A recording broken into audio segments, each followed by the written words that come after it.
All right, hard pivot because you said something and we've never really talked about it, but it sounds like also Henry Cavill is not going to be Superman, where that was essentially assumed, and it looks like the DCEU is either being overhauled, completely thrown out.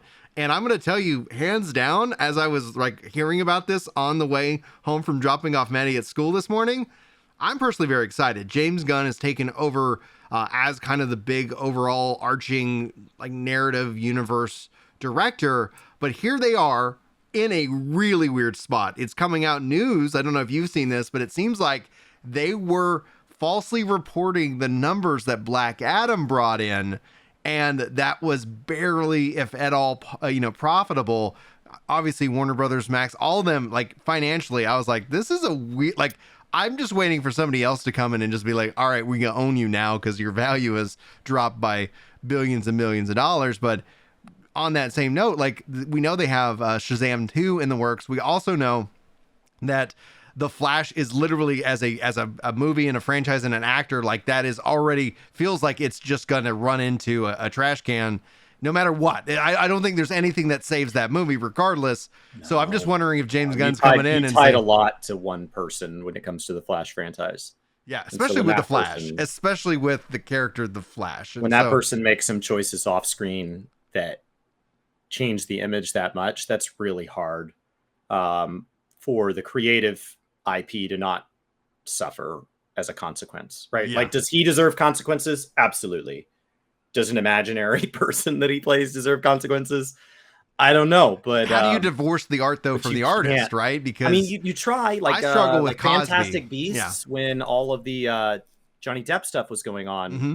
They tried to make a change there, and so like you try, but it's hard, right? You tie to these people, and that's why a lot of these contracts have moral and ethical clauses. That's why those are in there to protect them, so that they can try to not have a death sentence for an imaginary person just because a real life person made choices.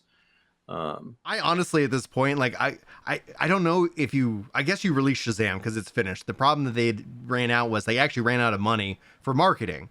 And so they didn't have any money to market it. So they pushed it to 2023. I actually am looking forward to Shazam 2.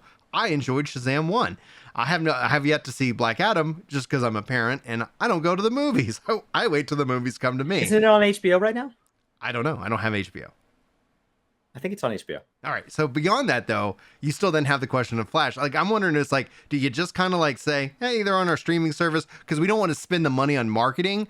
Because if Gunn is coming in and literally just going to overhaul the entire DC, universe, if he's just coming in saying, hey, guess what? Blank slate. We're going to go. They canceled Wonder Woman 3.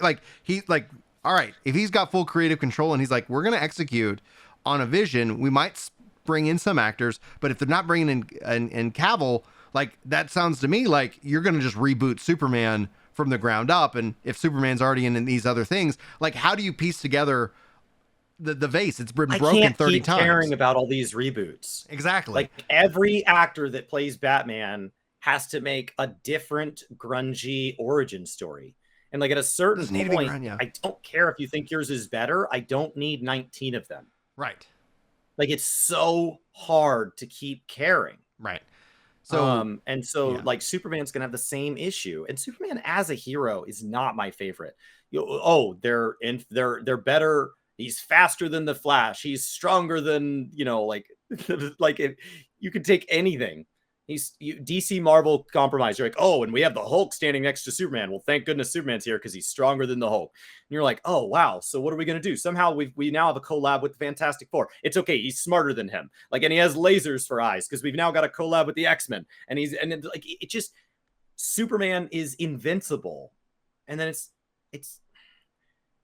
it's not good writing compared to some of these other people that have like a weakness where they have to like rely on other people. Yeah. So green glowy rocks. So my investment in the way that actor played it and the relationships that actor brought on screen is what keeps it interesting.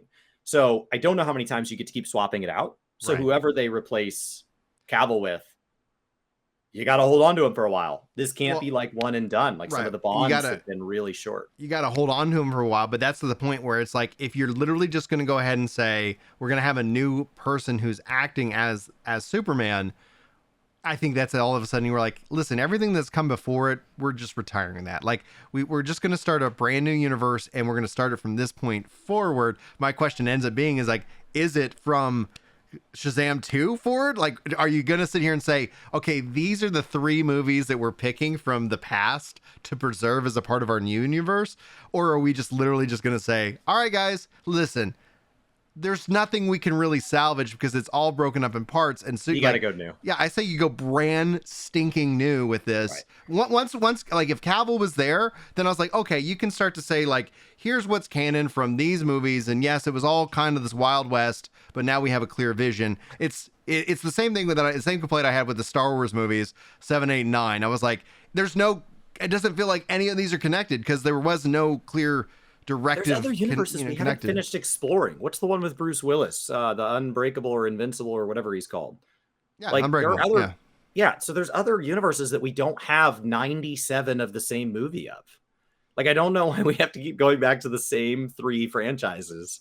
Like why Amazon has to pay $250 million to go Lord of the Rings. And then step 1 is like, okay, so we don't know how canonical we're going to be. Then why did you pay for it? Like, there were other fantasy universes that were bound to be cheaper. Like, it just, like, come on, guys. Mm-hmm. These can't be the only comic books that could be turned into something if you're going to have to rewrite movies that have been released 13, 14 times. Like, it just starts to feel like at a certain point, Batman and Superman are like, well, if the Land Before Time can make 23 movies, so can we.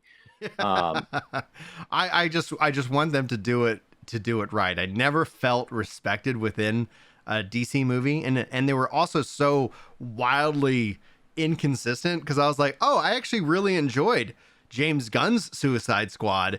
That's a standout. I enjoyed Shazam, and then like everything else is like, oh, I enjoyed Wonder Woman 1.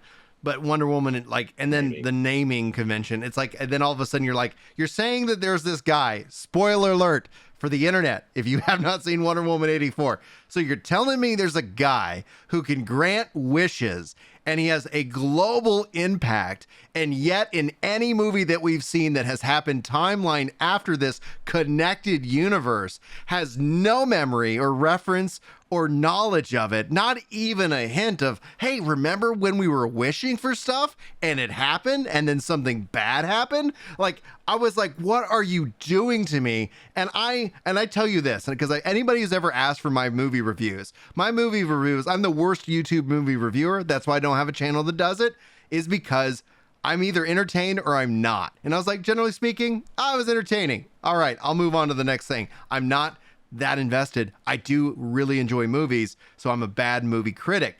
Thank goodness I don't make that kind of content.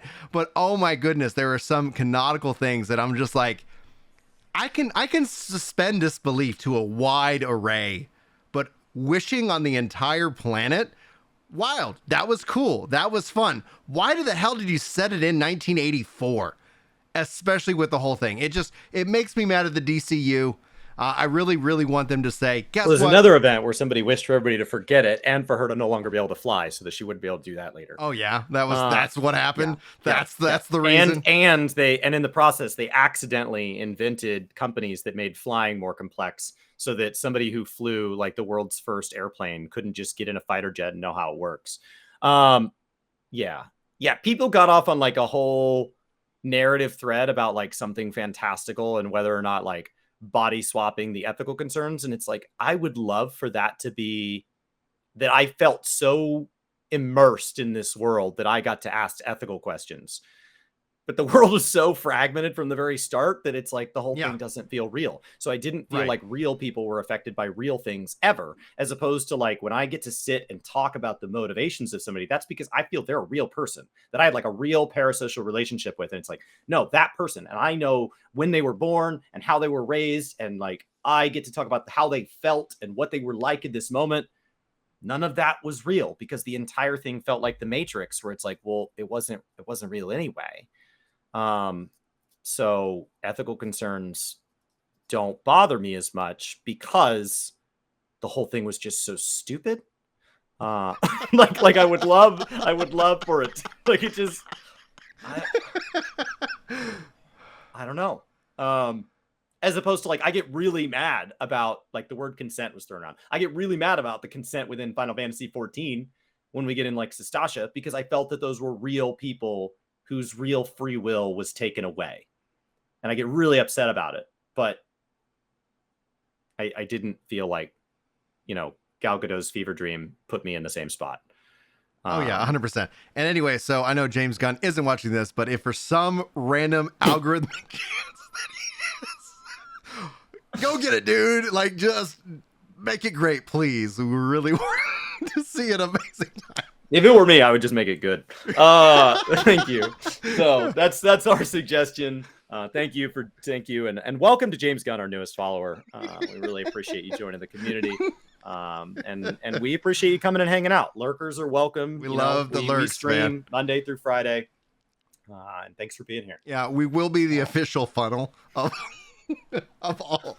all subtext within the DCU to James Gunn, who is now the biggest lurker.